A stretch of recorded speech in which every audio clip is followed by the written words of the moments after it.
사도신경으로 우리의 신앙을 하나님께 고백하겠습니다. 나는 전능하신 아버지 하나님 천지의 창조주를 믿습니다. 나는 그의 유일하신 아들 우리 주 예수 그리스도를 믿습니다. 그는 성령으로 잉태되어 동정녀 마리아에게서 나시고 본디오 빌라도에게 고난을 받아 십자가에 못 박혀 죽으시고 장사된 지 사흘 만에 죽은 자 가운데서 다시 살아나셨으며 하늘에 오르시어 전능하신 아버지 하나님 우편에 앉아 계시다가 거기로부터 살아있는 자와 죽은 자를 심판하러 오십니다. 나는 성령을 믿으며 거룩한 공교회와 성도의 교제와 죄를 용서받는 것과 몸의 부활과 영생을 믿습니다. 아멘. 우리 찬송가 420장입니다. 찬송가 420장 너 성결케 위해, 찬송가 420장 너 성결케 위해 우리 하나님께 찬양 올려드립니다.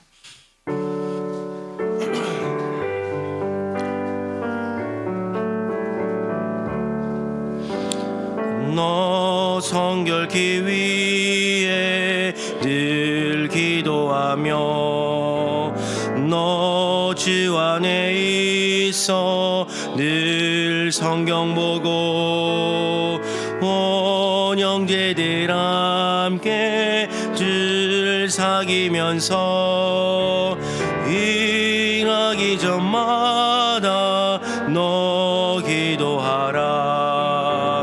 너 성결케 위해 내 머리 숙여 저 은밀히 계시 내 주께 빌라.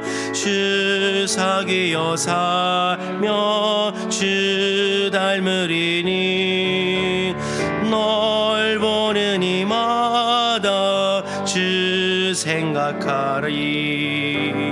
너 성결케 위해 주 따라가고 일 다급하여도 당황치 말고 참 즐거울 때나 또 슬플 때나 너 주님만 믿고 늘 따라가라.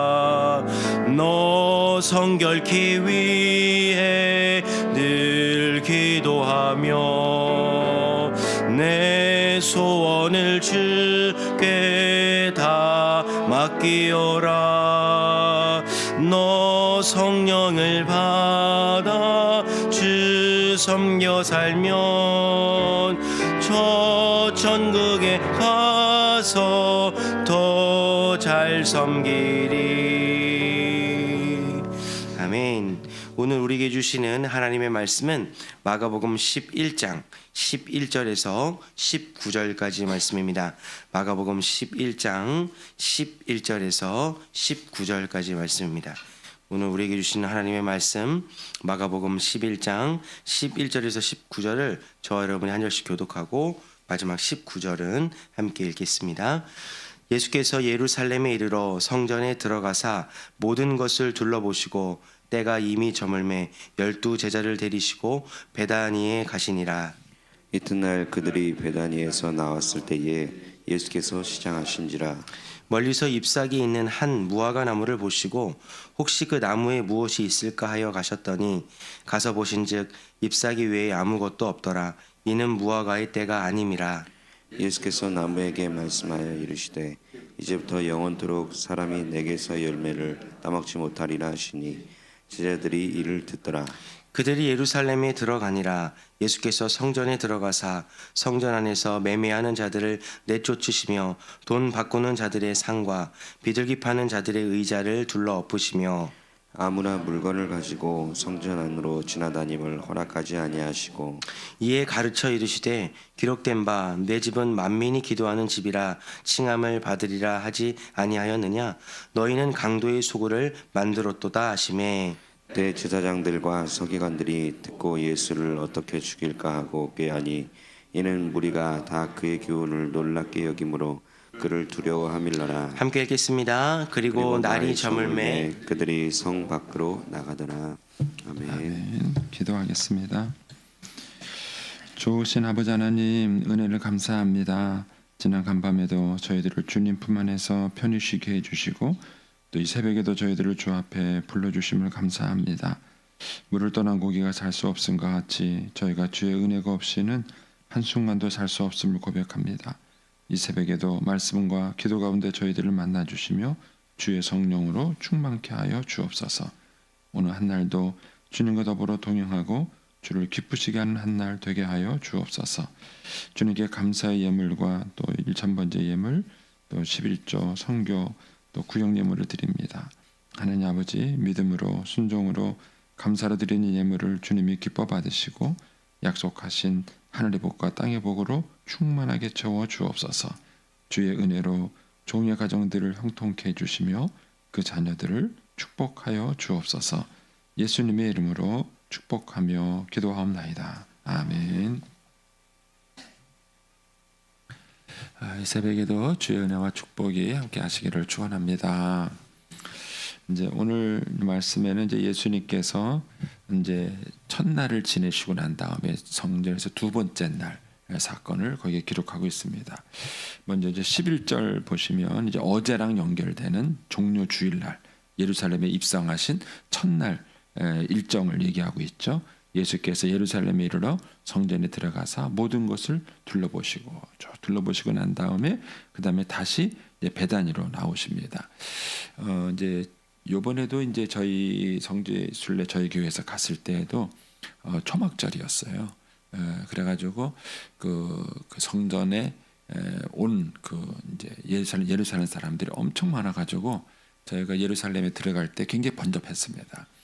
그러니까 이제 지금과 같은 이제 초막절 때만 하더라도 그 정도로 번잡한데 예수님 당시에 이제 6월절 때가 되면 훨씬 더 많은 사람들이 여기에 모입니다. 근데 이제 그 안에 그렇게 먹고 잘 수 있는 곳이 넉넉하지가 않습니다. 그러니까 이제 예루살렘 성 안에 숙소를 못 구하는 사람들은 성 바깥에 숙소를 구할 수밖에 없습니다. 그래서 가까운 마을이 베세다, 베다니 여기가 이제 그 예루살렘 성과 가까운 마을이에요. 그래서 이제 예수님도 이제 베다니에 숙소를 정하시고 낮에는 이제 예루살렘 성에 들어오셨다가 해가 저물면은 이제 베다니로 가시는 이렇게 왔다 갔다 하시는 이제 그런 이제 모습인 것이죠. 그리고 이제 12절에서 14절까지는 이제 우리가 잘 아는 열매 없는 무화과 나무를 저주하신 사건이고요. 그다음에 이제 15절에서 이제 마지막 19절까지 하시는 성전 안에서 장사하는 자들을 책망하신 그런 내용의 말씀입니다. 먼저 이제 11절 말씀을 다시 한번 가셔서 우리가 이제 묵상을 해보면 예수께서 예루살렘에 이르러 성전에 들어가사 모든 것을 둘러보시고 하고는 이제 사실은 이제 15절 이하에 책망을 하신 것이죠. 이어서 모든 것을 둘러보셨다라는 얘기는 예수님께서 그냥 쑥 보신 것이 아니라 관심 있게 이렇게 쭉 둘러보셨다는 것을 의미합니다. 이 말씀을 묵상하면서 그런 생각이 듭니다. 예수님께서 오늘 만약에 우리 부여주와 함께 오시면 뭘 보실 것 같으세요? 그런 생각 해보셨어요? 예수님께서 오늘 이렇게 부여주와 함께 오시면은 우리 교회에 오셔서 뭘 보실까? 예전에 이제 그 평신도로 생활하시다가 이제 뒤늦게 목회로 헌신하신 분이 계셔요.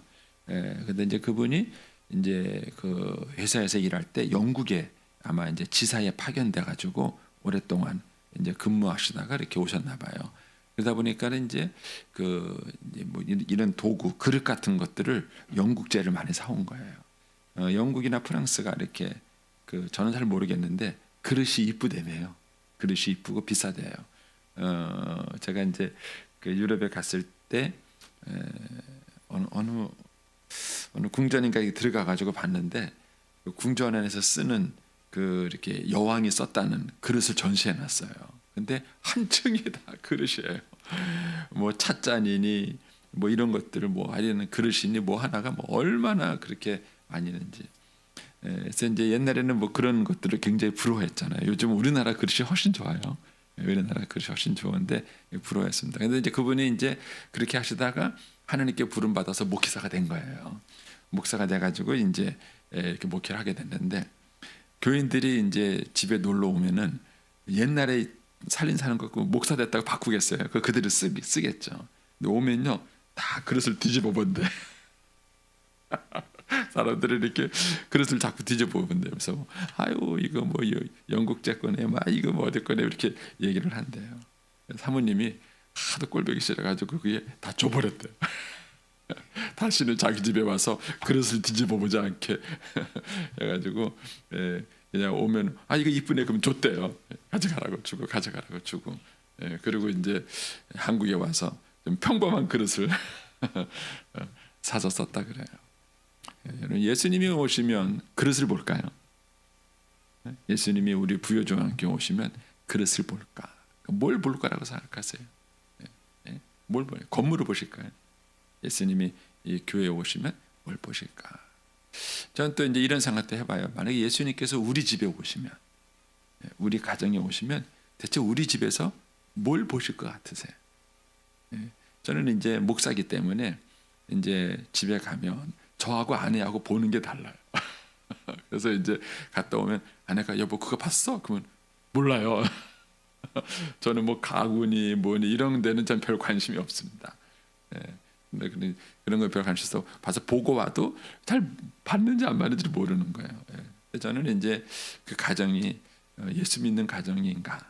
저는 이제 그런 걸 이제 관심 있게 봐요. 그러니까 예수님께서 우리 집에 오시면 우리 집에서 뭘 보실까? 한번 생각해 보세요.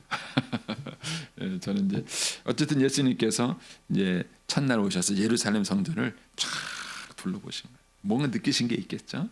그리고 이제 그 뒤에 사건이 벌어지는 겁니다. 자 12절 가시면 이튿날 그 다음 날이죠.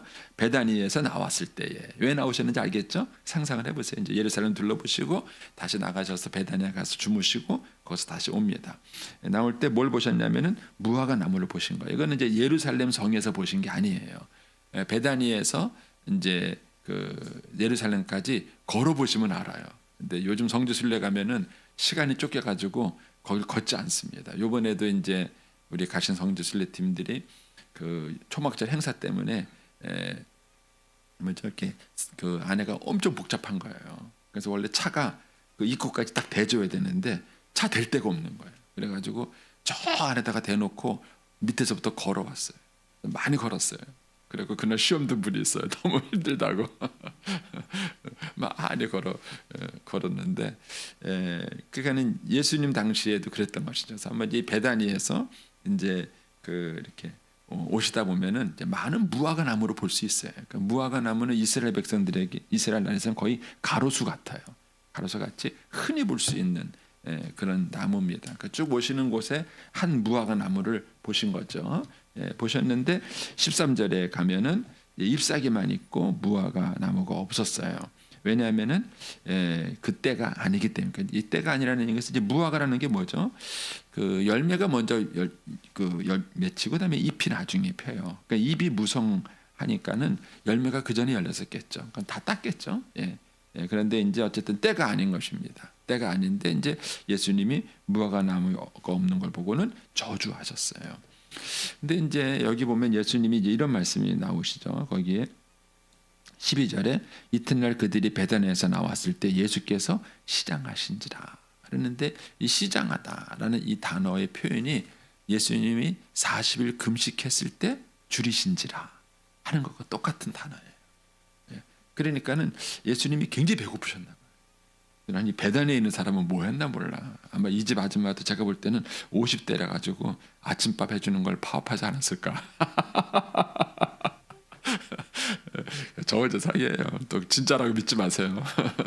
근데 어쨌든 예수님이 아침 일찍 나오는데 아침도 못 드시고 나온 거예요. 그래서 저는 여러 가지 상상을 해요. 왜 못 드시고 나오셨을까? 근데 어쨌든 이제 못 드시고 나오셨는데 예수님은 오병이어의 기적을 베풀 수 있는 분이잖아요. 그렇죠? 배고프면은 얼마든지 만들어 먹을 수 있는 분이십니다. 근데 그럼에도 불구하고 여기서는 예수님이 줄이셨어요. 줄이시고는 그리고는 예수님께서 그 무화과 나무에서 뭔가 열매를 따 먹으려고 했는데 뭐예요? 얻지 못하신 거예요. 내일 보면은 이제 예수님께서 이 무화과 나무를 이제 저주하셔서 이제 그 무화과 나무 말라버리는 것을 이제 볼 수 있게 됩니다. 그러면서 이제 굳이 이것을 예수님이 이렇게 저주하셔야 됐을까 이런 생각을 합니다. 이걸 보면은 예수님의 이 13절, 14절 사건은 의도적으로 하신 거예요. 열매가 없어서 단순히 배가 고파서 그래서 저주했다기보다는 예수님께서 뭔가 제자들 앞에 뭘 보여주기 위해서 의도적으로 예수님이 이렇게 퍼포먼스처럼 이렇게 하신 것입니다. 그러면은 주님께서 우리에게 원하시는 건 뭐죠? 열매예요, 열매. 인생의 열매입니다. 그래서 한번 곰곰이 생각해 보세요. 지금 어떤 열매를 맺고 계세요? 또 어떤 열매를 맺고 싶으세요? 네? 어떤 열매를 한번 조용한 시간에 자기 자신에게 물어보세요. 나는 어떤 열매를 맺고 싶은가? 그리고 지금 나는 어떤 열매를 맺고 있는가? 그걸 한번 자기 자신에게 물어보세요. 어떤 열매를 맺으면 주님이 좋아요? 어제는 여러분 무슨 일을 하셨어요? 어제 한 것에 대해서 여러분들이 맺고 있는 열매를 보세요. 그는 보세요. 나중에 이제 뭐 그런 기회가 있겠지만은 시간도 이렇게 가계부를 쓰듯이요. 시간의 가계부를 쓸 수 있어요. 그리고 막상 써보시면 정말 놀라운 걸 발견합니다. 정말 놀라운 걸 발견합니다. 시간의 가계부를 쫙 쓰셔서 이제 한번 해보셔야 나중에 기회가 되면 시간의 가계부를 쓰시고 난 다음에 그거를 몇 가지 툴을 가지고 그 시간을 분석을 해요. 저 같은 경우는 이제 하느님 말씀을 연구하는데 얼마나 시간을 뒀는가, 그러니까 자기 발전에 얼마나 시간을 뒀는가, 행정적이고 목회하는 일들이 얼마나 시간을 뒀는가, 쓸데없는 잡무에 얼마나 시간을 뺏겼는가 이런 것들을 분석하는 게 있어요. 분석을 이렇게 쭉 해서 보면은요, 의외로 시간을 우리가 많이 낭비합니다. 이런 시간을 많이. 한번 여러분들이 한번 이렇게 보셔서, 그래서 이제 내가 어떤 열매를 맺고 싶은가, 인생을 살아가면서 나는 어떤 열매를 맺고 싶은가, 그리고 또 지금 나는 어떤 열매를 맺고 있는가, 한번 여러분들이 구체적으로 분석해 보시면 내가 어떤 인생을 사는지를 알 수 있습니다. 그 뒤에 이제 사건은 예수님이 이제 성전이 마땅히 맺어야 될 열매를 맺지 못한 것에 대해서 책망하시는 얘기 나오죠. 거기 15절 보시면 그들이 예루살렘에 들어가는데 예수께서 성전에 들어가서 성전 안에서 매매하는 자들이 있었어요. 이 사람들이 성전 안에서 매매하게 된 이유는 원래는 나쁜 의도가 아니었습니다. 이스라엘 백성들이 이제 하나님께 제물을 드리기 위해서 제물 어린 양이나 이런 것들을 갖고 오잖아요. 그런데 조건이 뭐죠? 흠 없는 어린 양. 쉽게 말하면 최상품의 어린 양을 가지고 오는 거예요. 근데 제가 이제 갈릴리에서 출발해서 예루살렘까지 와 보세요. 성지순례 가보시면 아세요. 얼마나 거리가 먼가. 근데 그 갈릴리에서 출발해서 내가 양을 끌고 예루살렘을 가면요, 흠 없는 양이 흠 있는 양이 돼 버리는 거예요. 끌고 가는 동안에. 그러니까는 이제 그 성전에서 제사 드리는 편의성을 봐주기 위해서 내가 흠 없는 양을 골라서 그걸 팔아요. 팔고 난 다음에 돈을 환전해 가지고 그 돈을 가지고 예루살렘 성전에 와서 거기서 그 값에 해당되는 흠 없는 어린 양을 사는 거예요. 그래서 그걸 하나님께 제물을 드리는 겁니다. 이런 어떤 형태가 있었기 때문에 여기에 편의성을 마련해 주기 위해서 이 일이 있었던 거예요. 성전 안에서 이제 제물을 이제 파는 그런 것들이 있었고, 거기 보면 이제 돈 바꾸는 자들이라는 말이 나오는데, 돈을 바꿨다는 얘기는 그 당시 이스라엘의 화폐가 두 종류였어요. 로마 사람들이 인정하는 화폐와 유대인들의 화폐가 있었습니다. 근데 이제 유대인들은 이 신앙적 자존심이 굉장히 셌어요. 그래서 당시에 쓰는 로마인의 화폐로 헌금을 하면은 안 받아줬어요. 못 내게 했어요. 그러니까 그 화폐를 유대인의 화폐로 환전을 해야 되는 거예요. 여러분 이제 해외 여행 가시면 환전해 보셨잖아요. 환전 수수료가 내가 살 때하고 팔 때가 다르잖아요. 근데 이제 그 환전 수수료가 소위 말하는 고가인 거예요. 이게 이제 하나님이 책망하신 거예요. 그래서 처음에는 좋은 의도로 시작했던 것이 그런 것들이 이제 고가의 환전 얘기됐고, 그다음에 거기 보면은 비둘기 파는 자들의 의자를 둘러엎으셨다. 아마 비둘기만 팔질 않았습니다. 양도 팔고 소도 팔고, 왜 재물이니까 다 팔았는데 비둘기 파는 자만 언급한 이유는 뭐냐면은 비둘기는 이스라엘 백성들이 내는 재물 가운데 가장 가난한 자들이 내는 재물이에요. 예, 그러니까는 하나님께 양을 드려야 되는데 내가 양을 살 만한 돈이 없어요. 그런 사람들이 내는 그 이제 재물이 비둘기입니다. 그런데 여기에 이제 비둘기 파는 자들을 언급한 이유는 그만큼 성전에 있는 제사장들이 가난한 자들의 돈을 착취한 거예요.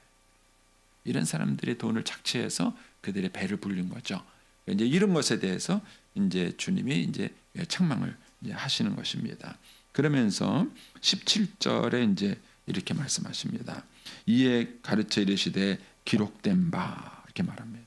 여러분 예수님께 있어서 항상 중요한 것은 뭐냐면 기록된 바, 즉 하나님의 말씀이었어요. 그러니까 저와 여러분이 인생을 살아가는 데 있어서의 삶의 기준이 뭐냐? 그게 하나님의 말씀이에요. 그런데 이 기록된 말씀에 의하면은 성전은 뭐 하는 곳이어야 되느냐? 기도하는 곳이어야 돼요. 근데 현실은 뭐 하는 곳이 됐느냐? 강도의 소굴이 됐어요. 왜 그렇게 됐을까요? 아까 말한 그 제도 때문이에요. 예. 하나님께 예배를 잘 드리기 위해서 만든 그 제도를 따라가다 보니까 그게 처음부터 그렇게 되진 않았을 거예요. 조금씩 변질돼 가지고 나중에는 뭐예요? 그냥 사람들이 예배 드리러 온 데는 관심이 없고 그냥 돈 버는 데만 관심이 있으세요. 이렇게 말하면 또 이제 잘 적응이 안 되시죠. 예. 제가 이제 어느 권사님하고 얘기를 하다가 그런 걸 알게 된 거예요. 권사님이 아주 특히 이제 교회에서 연륜도 있으시고 또 봉사일도 많이 하시는 권사님은요, 주일날 교회 오시면 예배 드릴 생각은 하나도 없어요. 일거리가 잔뜩. 예. 가면 이제 요거 해야지 저거 해야지 막 그냥 아침부터 막 일거리가 잔뜩해요. 그렇게 신앙생활 한 10년 하시면 지칩니다. 예. 지금 이스라엘 백성들이 그런 거예요. 그래서 저와 여러분의 인생을 살아갈 때 항상 환경이라는 요소와 말씀이라는 요소가 있어요. 근데 그 환경이라는 요소와 자꾸 부딪히다 보면은 조금씩 변해요. 조금씩 변해요. 자기도 모르게 변해요. 그래서 강도의 소굴이 되는 거예요. 근데 예수님은 항상 삶의 기준이 뭐였느냐? 기록되었으되. 자, 조금 더 쉽게 예를 들면 이런 거예요. 저하고 이제 아내하고 이제 연애하고 결혼해서 살아요. 예, 근데 처음에 둘이 죽고 못 살아서 막 살았죠. 근데 살다 보면요, 자꾸 상처도 주고받고 실망도 하잖아요. 그러면요, 자꾸 환경에 반응해요. 아내에게 반응하는 거예요. 그렇게 반응하다 보면은요, 못된 남편이 됩니다. 왜냐면은 아내가 못됐거든요. 사람이 서로 변하는 거예요. 예, 처음에는 막 죽고 못 살아서 변했는데 서로 살다 보면은 뭐 성격도 다르고 뭐도 다르고 다르니까는 한 마디씩 주고받을 거 아니에요. 서로 한 마디씩 주고받다 상처받고 나면은 그 상처받는 것 때문에 조금씩 예, 나쁜 남자 나쁜 여자가 되는 거예요. 예, 여러분의 남편이 뭐 처음부터 나빴겠어요? 처음부터 나빴으면 결혼하셨겠어요? 그렇지 않아요? 예. 근데 이제 좀 그러니까 사람들이 변질돼요. 처음과 많이 변질돼요. 그러니까 항상 이래야 되는 거예요. 이 아내에 대해서 내가 반응할 것이 아니라 말씀에 반응해야 해요. 하나님의 말씀에 내가 어떤 남편이 되기를 원하는가? 하나님의 말씀에 내가 어떤 아내가 되기를 원하는가? 말씀하고 싸워야 돼요. 그 말씀하고 씨름을 해서 그 말씀대로 반응을 해야 돼요. 그래야 안 변해요. 그런데 우리는 자꾸 환경과 싸우는 거예요. 환경하고 싸우다 보니까는 자기도 모르게 변하는 거예요. 아니 그렇게 좋아서 죽고 못 살아서 결혼한 사람들이 왜 싸워요? 왜 이혼해요? 변한 거예요. 변한 겁니다. 처음부터. 그래서 제가 결혼 예비 교육 시킬 때마다 물어봐요. 물어보기도 하고요. 걔네들 보고 도전도 받아요. 왜냐면 제가 말씀드렸죠. 교육받고 있는 동안에도 막 손잡고 뭐 한다고 안 입고 와가지고 제가 예, 근데 하여튼 꼭 그렇게 자기들끼리 애정 표현을 해요. 근데 그걸 제가 옆에서 가만히 보고 제 아내도 옆에 앉아 있거든요. 나중에 교육 끝나고 난 다음에 그래요. 우리도 그랬나? 우리도 그랬나? 근데 왜 지금은 안 할까? 왜 지금은 안 할까? 이제 웃으면서 그렇게 얘기를 하는데 자기네들이 결혼할 때 얼마나 좋아서 결혼한 거예요. 그런데 왜 살다 보니까 서로 왼수가 되냐고요. 왼수가 되냐? 그게 변한 거예요. 안 좋게 변한 거죠. 예루살렘 성전도 처음부터 그런 의도는 아니었죠. 처음에는 기도하는 집으로 지은 거예요. 처음에는 기도하는 집으로 지었는데 이게 시간이 지나서 뭐예요? 강도의 소굴이 돼버린 거예요. 성전이 아닌 강도의 소굴이 돼버린 거예요. 이런 위험성은 지금도 있는 거예요. 지금도 여전히 오늘 우리 시대에도 있는 거예요. 그래서 우리가 늘 말씀에 우리 자신을 비춰보셔야 돼요. 예수님은 늘 기록하기를 이렇게 늘 예수님의 삶의 기준이었어요. 하나님의 말씀의 기준이 뭔가. 이번에도 이제 우리가 큐티 300명 하자 그러는데 300명이 안 됐어요. 예. 그래서 그냥 주시는 대로 하자 그랬어요. 제가 우리 목사들한테 주시는 대로 하자 그랬는데 이 큐티 운동을 하고 싶은 것이 그거예요. 매일매일 말씀 앞에 서는 훈련을 하자는 거예요. 예? 말씀 앞에 서서 이 말씀에 나를 비춰보고 이 말씀대로 내가 살고 있는가, 정말 말씀에서 어긋난 것이 없는가. 왜냐하면 우리가 성경을 아무리 읽어도요 잊어버리잖아요. 잊어버립니다. 그걸 다 기억하고 있습니다. 여러분 지난주 설교 기억나세요? 다 잊어버리잖아요, 여러분. 그러니까는 우리는 한 번 은혜 받았다 그래서 그 한 번 은혜 받은 것이 계속 가는 게 아니에요. 매일매일 하나님 말씀 앞에 나 자신을 비춰보고 내가 어떤 모습이 있는가를 비춰봐야 돼요. 그러면은 부부가 안 변해요. 기록된 말씀에 남편을 뭐라 그러는가, 기록된 말씀에 아내를 뭐라 그러는가, 하나님이 어떻게 살기를 원하시는가, 그걸 붙들고 계속 씨름을 하면 남편이나 아내가 조금 변해도 내가 안 변하면 돼요. 그런데 우리는 남편하고 싸우고 아내하고 싸우잖아요. 사람하고 싸우다 보면은 둘 다 변하는 거예요. 자꾸 변하는 거예요. 그래서 나중에는 이게 강도의 소굴이 돼버리는 것입니다. 그래서 주님이 여기서 이제 말씀하신 것처럼 우리가 늘 우리 자신을 향해서 그런 질문을 해야 됩니다. 하나님의 나를 창조하신 목적이 뭔가? 하나님 나를 지으신 목적이 뭔가? 하나님이 내가 어떻게 향하기를 원하시는가? 이것에 대한 끊임없는 갈등과 싸움이 있어야 하는 것이죠. 그런데 이제 18절 말씀에 가면은 대제사장과 서기관들이 듣고 예수를 어떻게 죽일까 하고 꾀하니. 이 사람들은 예수님 말씀을 듣고 깨닫거나 교훈을 받거나 또 배울 마음이 없는 사람들이에요. 처음부터 자기 뜻에 안 맞으니까 뭐예요? 예수님을 제거하려고 하는 겁니다. 근데 이것이 참 무서운 거예요. 그래서 저는요 요즘 그 우리나라에서 이제 뭐 민주, 인권 이런 걸 강조하는 동안에 우리나라에 막 알게 모르게 증폭된 게 뭐냐면은요, 자기랑 마음에 안 맞으면은요 상대방 죽이는. 요즘 뭐 언론에 많이 지금 문제되는 사건도 결국 이런 거 아니겠어요? 나하고 저 사람하고 생각이 다를 수도 있죠. 견해가 다를 수도 있죠. 그런데 나하고 생각이 다르다고 상대방 죽여버리는. 여러분 이런 것들이 어렸을 때부터 가정 안에서 길러지는 거예요. 여러분 아이들이요 부모에게 대드는 것을 용납하시면 안 됩니다. 저희 집은 죽입니다. 다른 거는 다 용서해요. 막 놀다가 막 TV를 깨버렸다. 우리는 쿨하게 괜찮아. 우리는 그런 거 가지고 뭐라 그러지 않습니다. 그런데 엄마 아빠의 권위에 도전하는 거는 용납하지 않습니다. 그렇다고 애가 맹종적이고 엄마 아빠가 무서워서, 제가 말씀드렸죠. 우리 아들은 저한테 아이스크림 심부름 시킨다니까요. 공포적인 분위기를 만드는 게 아니에요. 자기와 다를 수 있는 의견에 대해서 그거를 수용할 수 있고 고민해 볼 수 있는 것을 만들어요.